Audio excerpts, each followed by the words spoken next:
سورہ فاتحہ بسم اللہ الرحمن الرحیم الحمد للہ الذی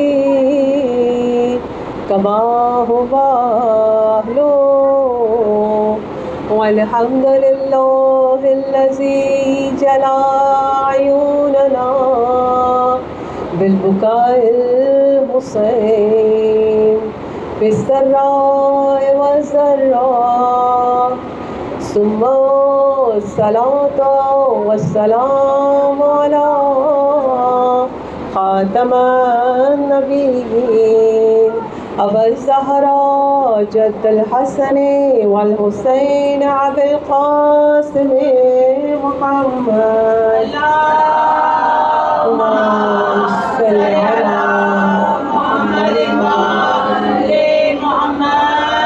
لسیما بقیت اللہ العظام فی الارضین روحی وارواحنا لتراب مقدمہ الفداء ثم الصلاة والسلام علی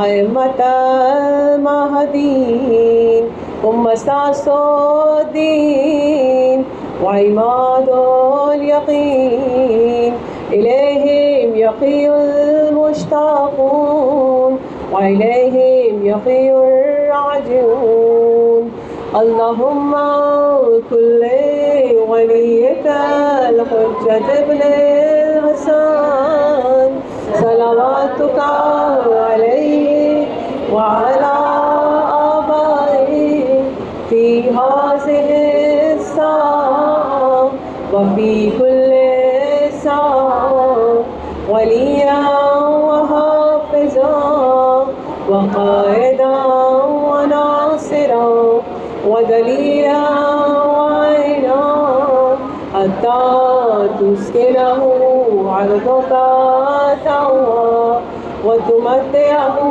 فیہا طویلا برحمتک یا ارحم الراحمین۔ قال اللہ تبارک و تعالی فی القرآن المجید یا ایھا الذین آمنوا کونوا مع الصادقین۔ درود محمد و آل محمد۔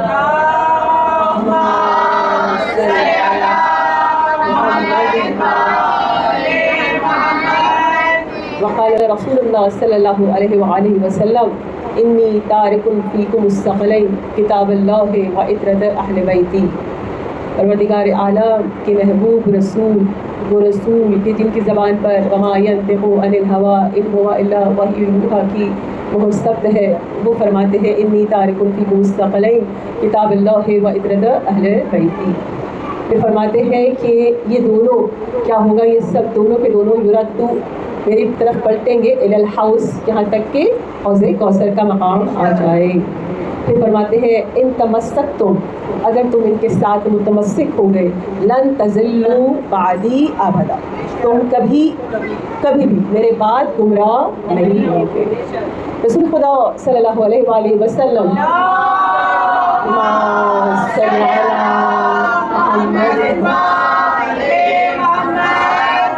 فرماتے ہیں کیا کہ اگر تم نسخہ دیا نا انہوں نے ہمیں، جیسے آپ ڈاکٹر کے جاتے ہیں علاج کروانے کے لیے، ڈاکٹر آپ کو ایک ریسیپی ایک پرسکرپشن دیتا ہے، ایسے کریں گے تو پھر آپ کا علاج ممکن ہے، ایسے کریں گے تو ممکن نہیں۔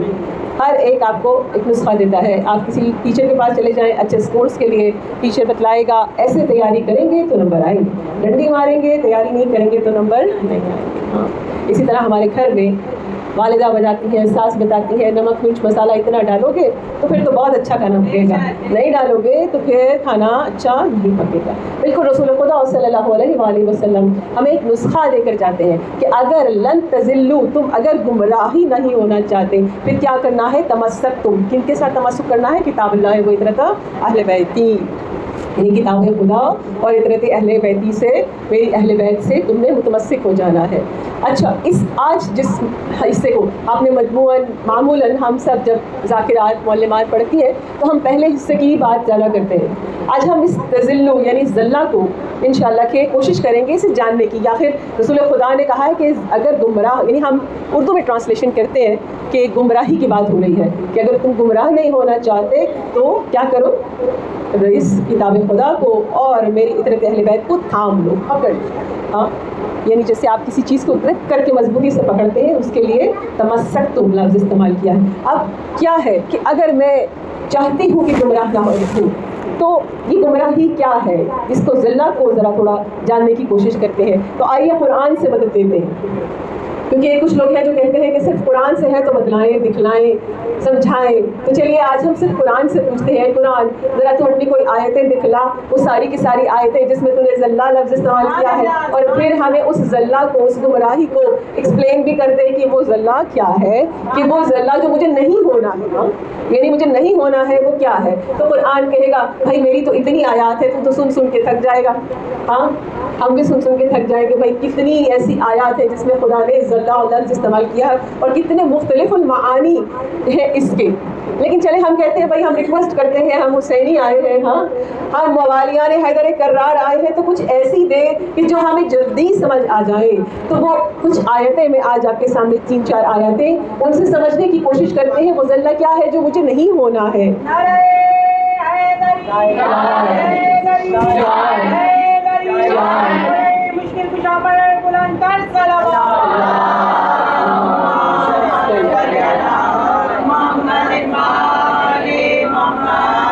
تو پہلی آیت جو آپ کے سامنے تلاوت کرتی ہوں، پروردگار عالم فرماتا ہے انہم کالانام، اونٹ چوپایوں کی طرح ہے۔ ہاں کیا، اور ذلہ سوال سبیلا، ان کا سارا کا راستہ، اور اس سے زیادہ صرف وہ چوپایوں کی طرح نہیں ہے بلکہ ان کا جو گمراہی ہے، جو ضلالت ہے، وہ اس سے بھی بڑھ گئی ہے۔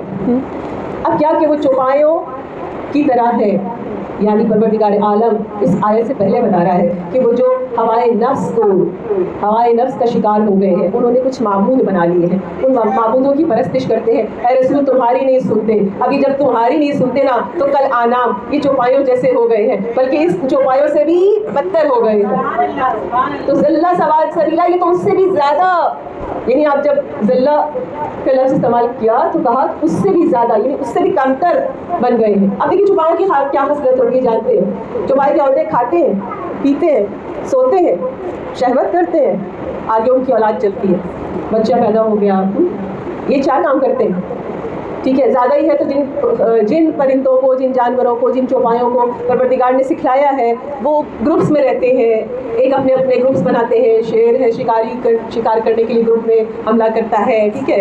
خدا نے مختلف چوپائے بنائے اور مختلف چوپایوں کے ڈفرینٹ طریقے کار ہیں، لیکن ان کی جبلت جو خدا نے پہلے دن مقرر کر دی ہے نا، وہ ہمیشہ ویسی ہی رہتی ہے، سوائے چند کے جیسے کوئی کتا پاگل ہو جائے، لیکن عموماً چوپائے ہمیشہ ایک ہی طریقے کار پر زندگی گزارتے ہیں۔ تو خدا ہم سے یہ ہرگز نہیں چاہتا، کیونکہ ہم اور چوپایوں میں یہی تو فرق ہے کہ خدا نے ہمیں عقل عطا فرمائی ہے، عقل سلیم عطا فرمائی ہے۔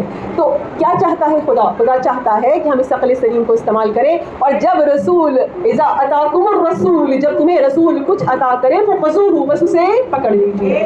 تو یہ ہے پروردگار جو ہم سے چاہتا ہے۔ خدا چاہتا ہے اپنی عقل کو استعمال کرو، بار بار قرآن میں کہہ رہے افلا تعقلون، تم سمجھتے نہیں ہو، افلا یعقلون، تم سمجھتے نہیں ہو، تم عقل نہیں کرتے، تم غور و فکر نہیں کرتے، تو تدبر نہیں کرتے۔ تو پروردگار اس آیت میں ہمیں ایک چھوٹا سا نسخہ اور ساتھ یہ بھی بتا رہے کہ ذلہ کا کیا معنی ہے، یعنی ذلہ وہ جو چوپایوں سے بھی بدتر ہو جائے وہ ذلہ ہے۔ بس خدا کے رسول نے ہمیں ایک ون لائنر میں ہمیں سمجھا دیا کہ اگر تم چوپایوں سے بدتر زندگی گزارنا نہیں چاہتے تو پھر کیا کرو، تمسکتم بہما، ان دونوں کو تھام لو، اس کتاب کو تھام لو اور اہل بیت کو تھام لو۔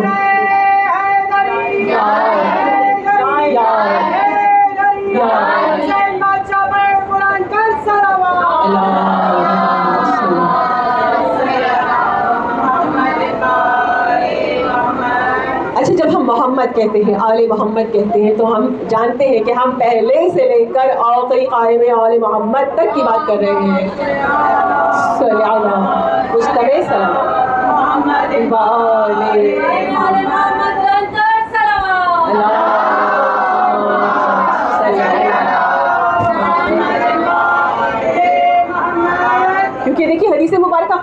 فرمائی کہ جب حوض کوثر تک کی بات ہے، رسول خدا کے دور سے لے کر حوض کوثر تک کی بات ہے، تو ہر دور میں ایک امام ہے، ایک ہادی ہے، ایک راہبر ہے. اس دور کا امام، اس دور کا راہبر امام زمانہ اجل اللہ تعالیٰ فرجہ شریف ہے، وہ ہستی ہے. تو اگر اب اس کو ہم آسان لفظوں میں کہہ لیں، اگر چوپایوں جیسی زندگی گزارنا اور ان سے اب تر زندگی نہیں گزارنا چاہتے تو دامن حجت خدا کو تھام لیجیے. یہ ہے جو خدا چاہتا ہے. دوسرا یعنی ضلالت. اب دوسرا ضلع کیا ہے؟ پروردگار عالم ایک اور جگہ ارشاد فرماتا ہے کہ وَمَن يَعْصِ اللَّهَ وَرَسُولَهُ فَقَدْ ضَلَّ ضَلَالًا مُبِينًا. پس جو رسول خدا اور بلکہ پہلے خدا، جو اللہ اور رسول خدا یعنی اللہ اور اس کے رسول کی اطاعت نہیں کرتا، نافرمانی کرتا، یاسا نافرمانی کرتا ہے، گستاخ ہے. ہاں، جو بھی ان کا گستاخ ہے وہ کیا ہے؟ ضلع ضلالا مبینہ، وہ کھلی گمراہی میں ہے. اب گمراہی کا ایک مطلب اور ہو گیا، جو کوئی بھی تا قیام قیامت آپ کو اہل بیت کا گستاخ نظر آئے، وہ اولین سے آخرین تک ضلالا مبینہ کا سب سے بڑا، جسے کہتے ہیں ایسا شخص ہے، ایک ایسا فرد ہے جس کے منہ پر وہ کالت نصب ہو گئی کہ جس کے اوپر لکھا ہے یہ گستاخ رسول ہے. دشمنان اہل بیت پہ لعنت، انہی کا در چلانے والوں پہ لعنت، پہلو شکستہ کرنے والوں پہ لعنت، کربلا کے قاتلوں پہ لعنت، بازاروں میں پھرانے والوں پہ لعنت، برباد کھڑا کرنے والوں پہ لعنت. حیدری حیدری حیدری عظمت بشر پاک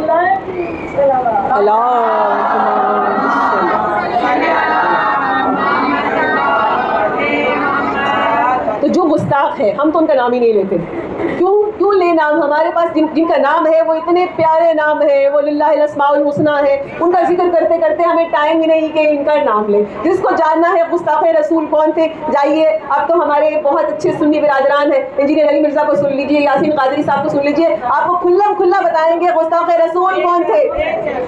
ہمیں جاننے کی ضرورت نہیں ہے، ہمیں اپنے منہ سے بولنے کی کیا ضرورت ہے کون گستاخ رسول تھا، کس نے رسول کی گستاخی کی. بس یہ ہے کہ جو بھی شروع سے لے کر آخر تک کا گستاخ ہوگا وہ کیا ہے؟ ضلع ضلالا مبینہ.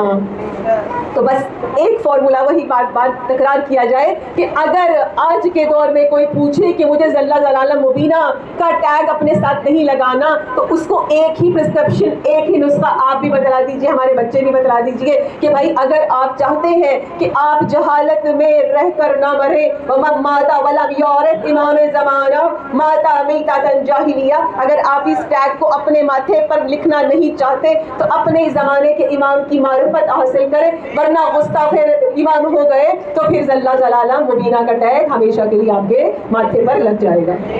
جس کی یہ ٹیگ، جس نے جب امام زمانہ کی گستاخی کی ہے، اب تو بچے بھی شاہد ہیں کہ ہمارے، آپ نے لیٹسٹ بھی دیکھا ہوگا، ہمارے دور میں ہم پروان چڑھے تھے، ایک شخص بہت زیادہ ہمارے لوگوں کو شہید کیا کرتا تھا.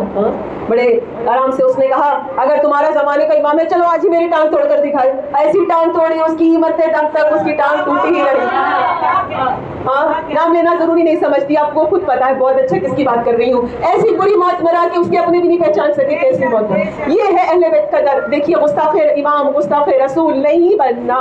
بس ہمیں نسخہ پتا ہے کہ جب گستاخ امام نہیں بننا، اگر اللہ اور رسول کی اطاعت کرنی ہے، اگر ان کے نافرمان نہیں بننا، ان تمسکتم بہما فلن تضلوا ابدا، کبھی بھی تم گمراہ نہیں ہوگے.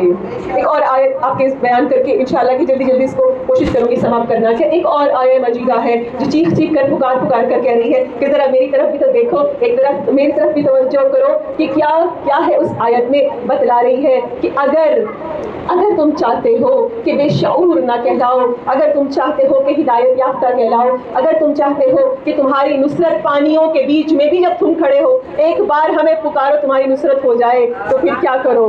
ان کے ساتھ اپنے آپ کو متمسک کر لو.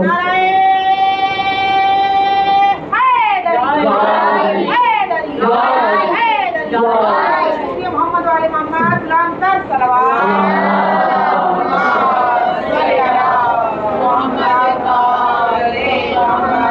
قرآن میں فرما رہا ہے اذا مسکم الضر، جب تمہیں کوئی بلا پہنچتی ہے، کوئی ضرر پہنچتا ہے، فی البحر، اور جب تم دریاؤں میں ہوتے ہو تو پھر کیا کرتے ہو؟ ضلع تدعون، تم ان کو پکارتے ہو جو گمراہ تھے. پھر کیا ہوتا ہے؟ کوئی نہیں آتا تمہاری نصرت کے لیے. کون آتا ہے؟ الا ایاہ، سوائے ہمارے کوئی آ ہی نہیں سکتا تمہاری نصرت کے لیے. تو اگر ہم چاہتے ہیں کہ میں چاہے بر میں ہوں، چاہے میں بحر میں ہوں، چاہے میں کہیں ہوں دنیا کے کونے میں، جب مجھے پریشانی ہوتی ہے بتائیے ہم کس کا نام لیتے ہیں؟ ہم کس کو پکارا کرتے ہیں؟ ہم اس کو پکارتے ہیں جو علی ہے، مشکل کشا ہے، دو جہان ہے.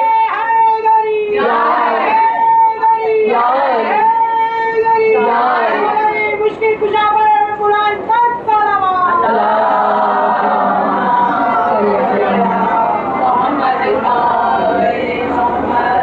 بس ہمیں ویسا نہیں بننا ہے. اور آخری آیت جس کا آج حوالہ دینا چاہوں گی کہ الذین لا یمارون وہ لوگ جو ساعت پر یقین نہیں کرتے. یہ ساعت کیا ہے؟ بارہا بارہا بارہا ائمہ علیہ السلام کے فقہاء نے وضاحت کی ہے یہ ساعت کیا ہے. ہمارے پیارے بہن بھائی ہمیں بتلاتے ہیں کہ ساعت کا مطلب قیامت ہے نا. یہ ساعت وہ گھڑی ہے جب یوسف زہرا کا سورج شروع ہوگا. یہ وہ گھڑی ہے جس کے لیے مومنین بار بار دعائے عہد میں کہتے ہیں، دعائے نتمہ میں کہتے ہیں کہ وہ تو اس کو دور جان رہے ہیں، ہم اس کو قریب جانتے ہیں. آپ کہتے ہیں نا کہ میرے امام آنے والے ہیں، آپ کہتے ہیں اچھا یہ نشانی ہو گئی اللہ اس کا مطلب امام آنے والے ہیں. یہ باتیں آپ کے بارے آپ لوگ کر رہے ہیں، انہیں تو خبر بھی نہیں. وہ تو کہتے ہیں ابھی بہت دور کی بات ہے، پتہ نہیں کب آئیں گے. لیکن آپ کہتے ہیں کہ نہیں یرونہ بعیدا ونراہ قریبا. ہم کہتے ہیں مولا ہمیں پتہ ہے کہ آپ کا ظہور قریب ہے. تو بس کیا کہ وہ ساعت کو سمجھتے ہیں کہ وہ دور ہے. تو پروردگار کہتا ہے یہ بھی یہ بھی ضلالت کے گھرے میں گرے ہوئے ہیں. تو کیا ہے؟ اگر آپ مانتے ہیں کہ حجت خدا ہے، اگر آپ چاہتے ہیں کہ آپ وہ نہ کہلائیں کہ جن کو خداوند متعال اپنی کلام میں بار بار کہہ رہا ہے کہ یہ گمراہ ہے، یہ گمراہ ہے، یہ گمراہ ہے، تو دامن امام زمانہ اجل اللہ تعالیٰ فرجہ شریف کو تھام لیں.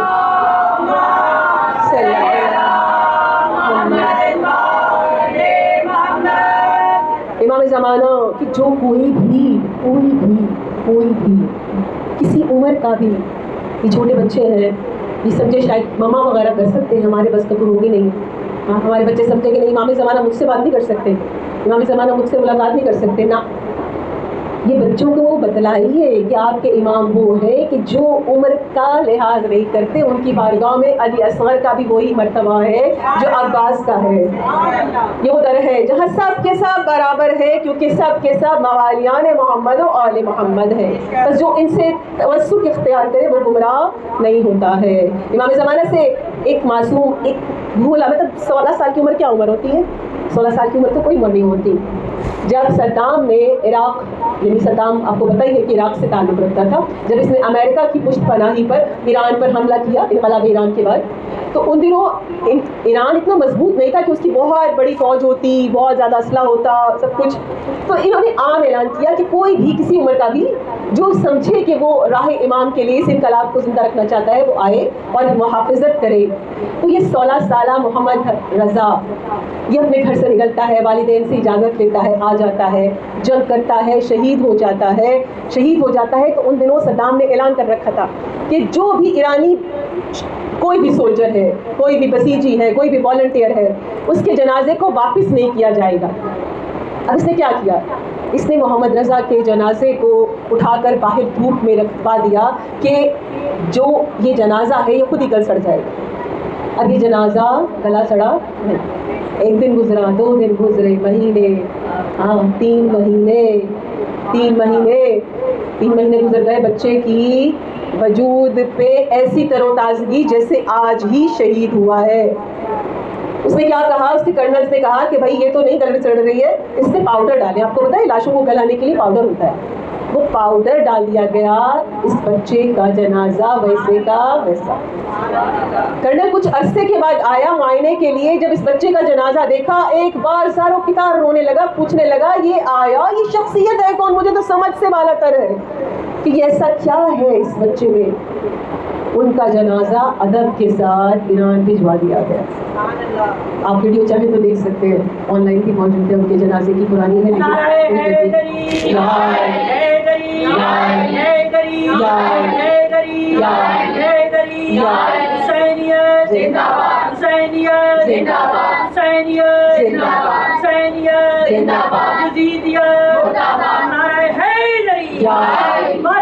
مولا رضا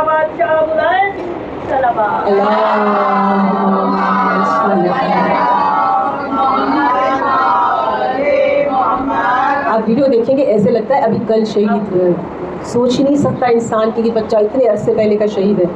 ماں کو جنازہ دفنانے کے بعد فون کیا گیا اور جو حاج حسین تھے یعنی جو اس کے کمانڈر تھے اس پورے عملیات کے, انہوں نے ان سے رابطہ کیا اور ان سے کہا کہ آپ بتلائیے کہ کیا وجہ ہوگی کہ اس کا یہ جنازہ محفوظ رہا. تو ماں نے کہا بہت نیک تھا میرا بیٹا, بہت اللہ والا تھا. انہوں نے کہا ہاں جو آپ نے کہا صحیح کہا, لیکن میں 4 باتیں بتلاؤں اس کی, وہ باتیں جس کی وجہ سے یہ اس مقام تک پہنچا کہ اس کا جنازہ اتنی تکلیف اٹھانے کے بعد بھی صحیح سالم ایسے جیسے آج ہی کل ہی شہید ہوا ہے. انہوں نے کہا بتلائیے. بتلاتے ہیں ایک یہ سارا دن وضو میں رہتا تھا. ہمارے بچوں کو عادت اپنانی چاہیے کہ باوضو رہا کرے. ایک 16 سال کا بچہ ہر وقت وضو میں رہتا ہے. اور دوسرا یہ بچہ ہمیشہ تہجد گزار رہا. میں نے اسے ایک دن بھی تہجد کے بغیر اٹھتے نہیں دیکھا. تیسرا عمل حیران ہو گیا آپ سن کے. دیکھیے 16 سالہ بچہ لیکن معرفت, یہ دیکھیے حسین کی کس درجے پر ہوگی اس کی معرفت. تیسرا کیا ہے کہ یہ بچہ جب اس کو پانی پینے کا ملتا ہے روز جمعہ, تو یہ روز جمعہ اس پانی کو دیکھیے آپ, یہ جب عملیات کے لیے چلے جاتے ہیں نا تو آپ کو پتا ہوگا شلمچے جو ہے نا بالکل صحرائی خطہ ہے, وہاں پہ پانی کا ملنا بڑا کمیاب تھا, لیکن وہ پانی ملتا تھا پینے کے لیے. یہ بچہ اس کو بچا کر رکھتا تھا کہ جمعے کے دن میں نے غسل کرنا ہے. روز جمعہ غسل آپ کو پتا ہے مستحبات میں سے, ہاں یہ غسل کے لیے وہ پانی بچا رکھتا ہے, یعنی سارا دن پیاسا رہتا لیکن خود کو غسل دیا کرتا. اور چوتھا یہ ہم سب کو سیکھنا ہے, ہمارے تمام بیماروں کے لیے ایک شفا کا نسخہ ہے. کہتے ہیں جب زیارت عاشورہ پڑھی جاتی تھی نا, تو جب مصائب کا جملے آتے ہیں نا زیارت عاشورہ میں, تو ہم سب زاروں قطار رویا کرتے. اور ہم اپنے کفی ایسے یعنی وہ جو آپ نے دیکھا ہوگا حاج قاسم بھی پہنا کرتے ہیں, ایک مفلر کہہ لیں, اس طرح کا مفلر پہنتے ہیں, وہ ہم اس سے اپنے آنسو پوچھ لیا کرتے ہیں. لیکن یہ بچہ آنسو پوچھا نہیں کرتا تھا. ان سارے آنسوؤں کو جو غم حسین میں اس کی آنکھوں سے نکلا کرتے, یہ اپنے پورے بدن پر مل لیا کرتے. یعنی حسین کی آنکھ غم میں نکلے یہ آنسو, آپ کو معلوم ہی نہیں ہے ان میں کتنی شفا ہے. چہرے میں, آنکھوں میں, وجود پہ جو بھی درد ہے, بنیت شفا امام حسین علیہ السلام نے اپنے وجود پر لگائی ہے. پروردگار شفا عطا. لبیک یا حسین, لبیک یا حسین, لبیک یا حسین. اللہم صل علی بس حسین کے ساتھ متمسک ہو جائے, زیارت عاشورہ امام زمانہ کی خوشنودی کے لیے پڑھے تو کیا درجہ ملتا ہے کہ یہ دیکھیے جو عمل ہے نا کہ وجود, آپ کا وجود ذرا سا بھی اس میں کوئی بدلاؤ نہیں آتا, کوئی تغیر نہیں آتا, آپ کا جنازہ سالم رہے, یہ ائمہ علیہ السلام کے ساتھ ہوتا ہے, یا ان ہستیوں کے ساتھ ہوتا ہے جو ائمہ کے ساتھ ویسے منسوب ہو جائیں جیسے وہ چاہتے ہیں. امام جعفر صادق علیہ السلام نے فرمایا تھا